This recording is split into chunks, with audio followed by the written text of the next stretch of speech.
बुद्धिमानी मानिसहरूलाई जो येशू ख्रीष्टको वचन चाहिँ सुन्दछ अनि त्यो वचन मान्दा पनि छ, त्यो वचन मान्दा पनि छ। के भन्नुभयो? त्यसको घरमा के भयो? आँधी आयो, पानी आयो, बाढ आयो। प्रभु येशू ख्रीष्टको वचन सुनेर त्यसको अनुसार हिँड्यो भने उसको जीवनमा यो आँधी बतासहरू, यो पानीहरू चाहिँ के हो? के होला? के होला? सबभन्दा पहिला म भन्छु, शैतानको विरोध गर्ने त्यो काम विश्वासीहरूको जीवनमा हुन्छै हुन्छ। अनि यो चाहिँ एकदमै मतलब स्पष्ट छ बाइबलमा, सुरुदेखि अन्तसम्म यो कुरा चाहिँ एकदमै स्पष्ट छ कि विश्वासीहरूलाई नाश पार्नको लागि शैतान छ यो संसारमा।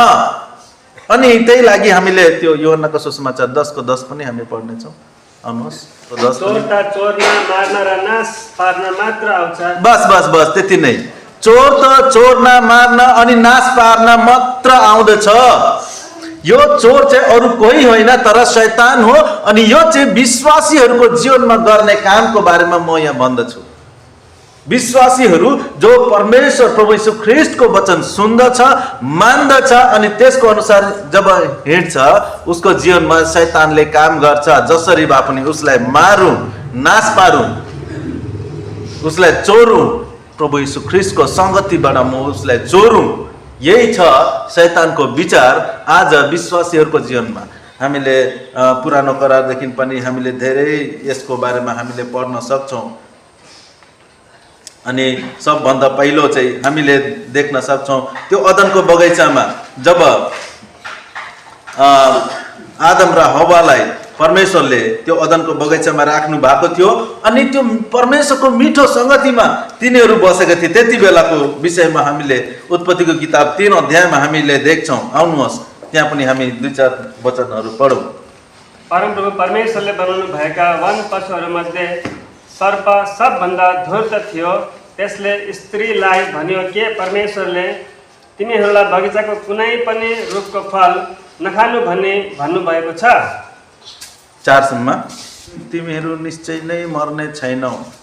यो चाहिँ शैतानको धूर्तता विश्वासीहरूको जीवनमा विश्वासीहरूलाई जसरी भए पनि नाश पार्नु, चोर्नु, परमेश्वरको त्यो मिठो संगतिदेखि चोर्नु। जसरी आदम र हव्वा हाम्रो आदि माता पिताहरूलाई शैतानले परमेश्वरको त्यो मिठो संगतिदेखि चोरेर नाशको बाटोमा लग्यो, त्यसरी नै शैतान आज पनि विश्वासीहरू जो परमेश्वरको वचन सुन्दछ, मान्दछ, त्यसमा हिँड्दछ, तिनीहरूलाई परमेश्वरदेखि चोर्नुको लागि आज पनि सबै चारैतिर ऊ घुमिरहेछ, यताउति त्यो घुमिरहेछ हेर्नका लागि कोलाई म चोर्न सक्छु। हेर्नुहोस्, यो हाम्रो पहिलो विरोधी मैले भनेको जस्तो कि विश्वासीहरूको जीवनमा पनि धेरै आँधी पानी यसो बाढहरू यसो आउँछ। तर यी आँधी पानी बाढहरू धेरै पल्ट हामी देख्न सक्छौँ। प्रभुले विश्वासीहरूलाई कोही बेला परीक्षा गर्दै यी कुराहरू ल्याउनु हुन्छ। तर धेरै पल्ट शैतानले हामीलाई नाश पार्नको लागि यी सबैहरू हाम्रो जीवनमा ल्याउँदछ। हामी त्यही लागि कति चौकन्न र सावधान हामी बस्नुपर्छ ताकि यो शैतानको यो चालदेखि हामी बाँच्न सकौँ। हामी अझै अर्को वचन हामी पढ्नेछौँ। आउनुहोस्, प्रेरितहरूको कामदेखि 6 अध्यायमा 10-11 हामी पढ्नेछौँ। अनि तिनीहरूले त्यस बुद्धि र आत्माको सामना गर्न सकेनन् जसद्वारा उनी बोल्दै थिए। तब तिनीहरूले मानिसहरूलाई कुकर गर्नलाई फुस्ल्याए, जसले भने मूसाको विरोधमा र परमेश्वरको विरोधमा निन्दापूर्ण कुराहरू त्यसले बोलेको हामी सुनेका छौँ। यो स्टिफेनस जो परमेश्वरको दास हुनुहुन्थ्यो, परमेश्वरको वचनलाई यस्तो शक्तिले प्रचार गर्दै थिए कि यसले प्रचार गरेको वचनलाई कसैले पनि विरोध गर्न सकेकै थिएन। अनि अन्त्यमा के गरे त्यो विरोधीहरूले? के गरे? यसको विरोधमा झुटा गवाहीहरू ल्याए। हेर्नुहोस्, विश्वासीहरूको जीवनमा आँधी पानी बाढ तुफान सबै कुरा आउँछ, सबै कुरा आउँछ। अनि हामीले यहाँ पढ्दै थियौँ कि यो पहाडी उपदेशमा हामीले पढ्दै थियौँ कि यो सबै जति किन नहोस् तर त्यो घर ढल्ने छैन। अब हामीले यहाँ भन्छौँ होइन यहाँ स्टिफनस त मर्नु पर्यो, घर त ढल्यो होला, तर म अझै एक दुईवटा वचन म पढ्न चाहन्छु हिब्रूको किताबदेखि। हिब्रूको किताब 11 अध्यायको 36, 37, 38 देखि। अरूहरूले गिल्ला कोराबाजी बन्धन र कैद पनि भोग्नु पर्यो। तिनीहरूलाई ढुङ्गाले हाने, तिनीहरू करौतीले चिरिए, तिनीहरू तरवारले मारिए, भेडा र बाख्राका छालाहरू लाएर कङ्गाल भई क्लेश र दुख पाएर तिनीहरू यताउता डुली हिँडे। संसार तिनीहरूका निम्ति योग्यको थिएन। मरुभूमि पहाडहरू गुफाहरू र पृथ्वीका ओडारहरू हुँदो तिनीहरूलाई घुमि हिँड्नु पर्यो। संसार तिनीहरूको योग्य थिएन। अनि अझै एउटा वचन मैले पढ्न लगाएको थिएँ अस्ति अब्राहम र इसाकहरूको बारेमा। तिनीहरू धेरै धनी मानिसहरू थिए, तर तिनीहरूले आफ्नो लागि कहिले पनि घर बनाएन। त्यो तिरपालको तम्बु बनाएर तिनीहरू बस्नुहुन्थ्यो अब्राहम इसाक र याकुबहरू। किन? यत्रो धनी भएर यसो तिरपालको घरमा बस्ने गर्थ्यो। किन होला? कन्जुस थियो? किन होला? 11:9-10 त्यही। किनकि उनले एउटा जग भएको सहरको प्रतीक्षा गर्थे जसलाई बनाउनु हुने र निर्माण गर्नुहुने परमेश्वर नै हुनुहुन्छ। तिनीहरू यो संसारको योग्यको थिएन। हामीले पढ्दै थियौँ जो येशू ख्रीष्टको वचन सुन्दछ अनि मान्दछ तिनीहरूको घर चाहिँ चट्टानमा बसालिएको घर जस्तो हुन्छ। अनि जति पनि त्यो हावा बतास आँधी तुफान आए तापनि त्यो घर ढल्ने छैन। अब एउटा तम्बु बनायो भने के हुन्छ? यो हावा बतास चल्यो भने उडिहाल्छ, शेष त्यही शेष हुन्छ। तिनीहरूलाई केही रहर थिएन। यो संसारमा बस्न तिनीहरूलाई केही रहर थिएन। तिनीहरूले आफ्नो लागि अर्को एउटा संसार, अर्को एउटा घरकोमा आफ्नो आँखा राखेको थियो, आफ्नो नजर राखेको थियो, जसको बारेमा पढ्छौँ कि जसको बनाउनेवाला चाहिँ स्वयं परमेश्वर नै हुनुहुन्छ। हाम्रो यो पृथ्वीमा हामीलाई धेरै यसो मतलब हरेक मानिसको अर्को आफ्नो घर छ। यहाँ डानियल ब्रदरको यस्तो एउटा घर छ, यहाँ राम्रो एउटा हल पनि छ, साथमा आमाको घर पनि छ। हाम्रो प्रताप भाइलाई घर त छैन, रेन्टमा बस्नुहुन्छ, उहाँले पनि घर बनाउनु हुँदैछ। हाम्रो पनि राम्रो एउटा घर छ। यहाँ भाइहरूको बहिनीहरूको सबैको आफ्नो घर छ। तर हामी के यही घरलाई हाम्रो आफ्नो भनेर हामी यहाँ बस्दछौँ? हामीलाई कुन चाहिँ घरको रहर छ? जुन चाहिँ घर हामीले आफ्नो लागि बनाएको हो कि जुन चाहिँ घर हाम्रो परमेश्वरले हामीलाई बनाउनुहुन्छ? हामी यूहन्नाको सुसमाचार 14 अध्यायमा पनि हामी पढौँ 1, 2, 3। मेरो भाइ बहिनीहरू, म यहाँ यो भन्न चाहेको छु कि यो संसारमा आउने हावा बतास आँधी तुफानहरूदेखि हाम्रो जीवनमा केही त आइपर्छ। साँच्ची नै केही न केही त यस्तो आइपर्छ। तर यो आँधी तुफानहरूदेखि हामी डराउनु पर्दैन। एकखेप के भयो, म तपाईँलाई एउटा कथा म भन्छु। एकखेप के भयो, अफ्रिकामा एउटा मिसनरी स्कटल्यान्डदेखि सेवकाई गर्नु जानुभयो। अनि त्यहाँ गएर सेवकाई गरे। स्कटल्यान्डको मानिसहरूले धेरै उसको लागि प्रार्थना गर्थे। स्कटल्यान्ड मतलब इङ्ल्यान्डको साथमा हुने एउटा देश, ठिक छ।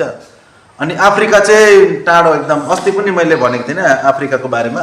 अनि त्यहाँ सेवकाई गर्नु जानुभयो। अनि त्यहाँ गएर देखेँ, अरे बापरे, यहाँ त म एक्लैले हुँदैन। अनि यहाँ त धेरै सेवकाई गर्नेहरू चाहियो। अनि अब जुन दिन म फेरि फर्केर आफ्नो चर्चमा जान्छु, आफ्नो मदर एसेम्ब्ली भन्छ नि स्कटल्यान्डमा, म त्यहाँ जान्छु, त्यहाँ म गवाही दिन्छु, त्यहाँ म रिपोर्ट दिन्छु यहाँको सेवकाईको जरुरीको बारेमा, यहाँ सेवकहरूको जरुरीको बारेमा म गएर भन्छ। अच्छा ठिक छ। अन्त के भयो त्यहाँ धेरै महिनाको बादमा धेरै महिनाको बादमा त्यो फर्केर गयो आफ्नो होम चर्चमा, आफ्नो मदर एसेम्ब्लीमा गयो। त्यो आइतबार चाहिँ पुरा पानी आयो, पुरा पानी मतलब बारिस बारिस आयो। अन्त त्यो पानी आउनाले गर्दा के भयो, मण्डलीमा बहुत कम्ती मान्छे आयो, अलिकति विश्वासीहरू मात्रै आएको छ।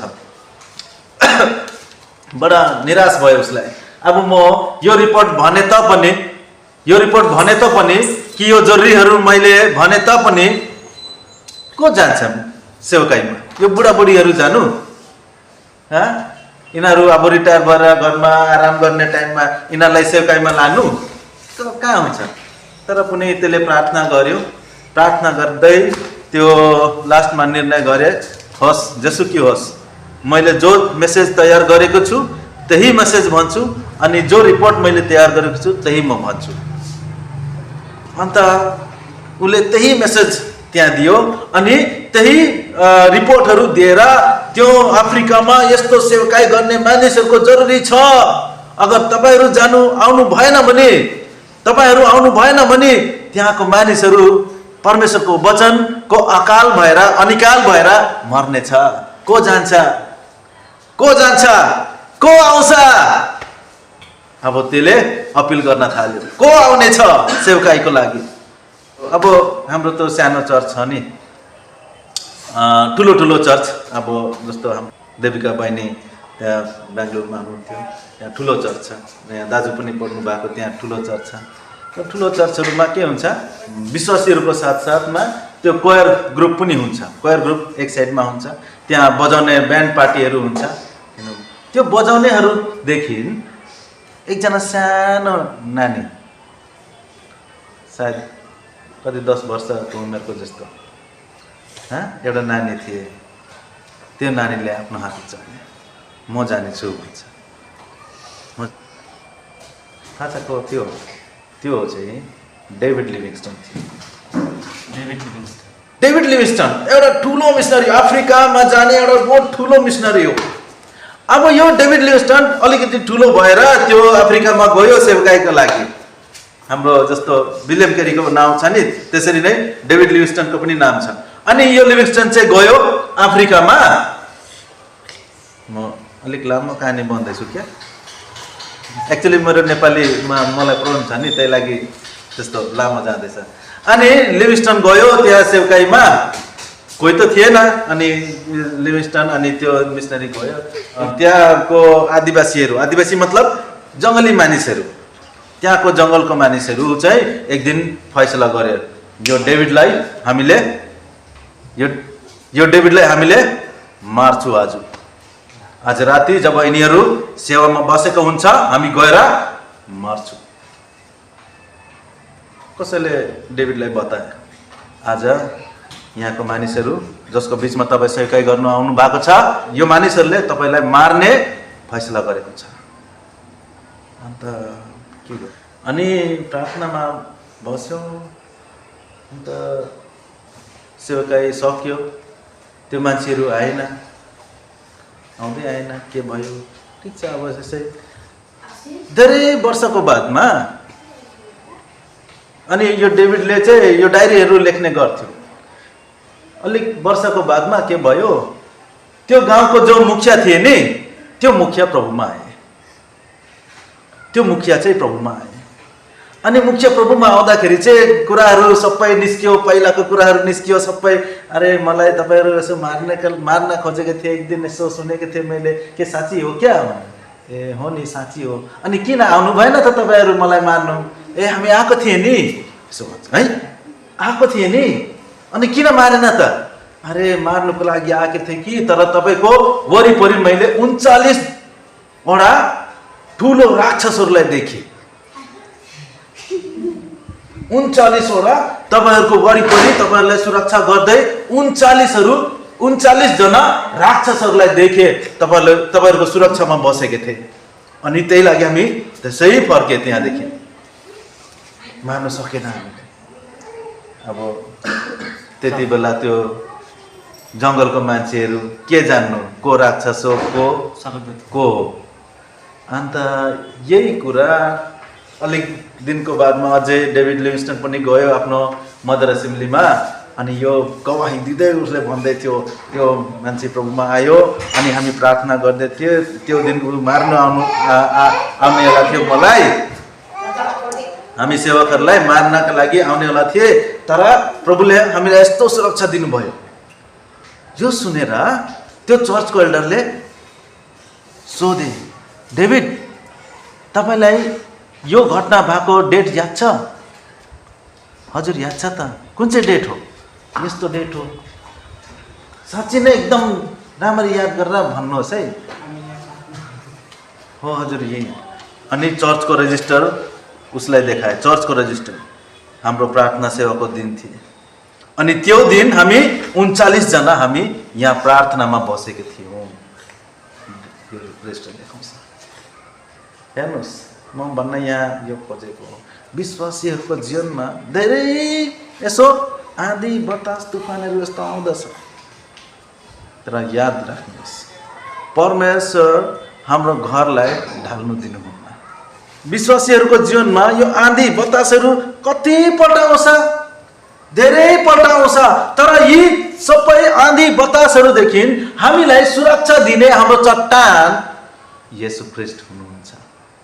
अनि हामीले यहाँ पढ्दै थियौँ कि यो चट्टानमाथि बसालेको घरको बारेमा, अनि यसमा घर बनाउने मान्छे चाहिँ बुद्धिमानी मानिस हो।